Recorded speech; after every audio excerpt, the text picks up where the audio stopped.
الرجيم يا أيها الذين آمنوا إذا قمتم إلى الصلاة فاغسلوا وجوهكم وأيديكم إلى المرافق وامسحوا برؤوسكم وأرجلكم إلى الكعبين وإن كنتم جنبا فاطهروا وإن كنتم مرضى أو على سفر أو جاء أحد منكم من الغائط أو لامستم النساء فلم تجدوا ماء فتيمموا صعيدا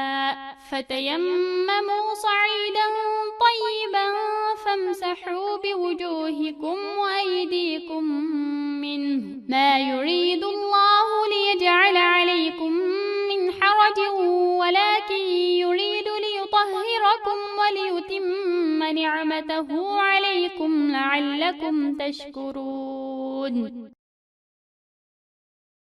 Ey iman etqanlar, sizlar namoz o'qimoqchi bo'lganda tahoratsiz bo'lsanglar, yuzinglarni yuvinglar, qo'linglarni jaynikinglar bilan qo'shib yuvinglar, beshinglarga masih qilinglar, putinglarni o'shiqinglar bilan qo'shib yuvinglar. Agar junub bo'lsanglar, namoz o'qishdan burun g'usl qilib poklaninglar. Agar suv ziyon qiladigan darajada kasal bo'lsanglar yoki saq bo'lsanglarmi, safar ustida bo'lsanglar yoki hojatdan kelgan bo'lsanglar va yoki ayolinglar bilan yaqinchilik qilgan bo'lib poklanish uchun suv topolmasanglar, qo'linglarni pok tuproqqa urib, andin yuzinglarni va qo'linglarni silanglar, ya'ni tayammum qilinglar.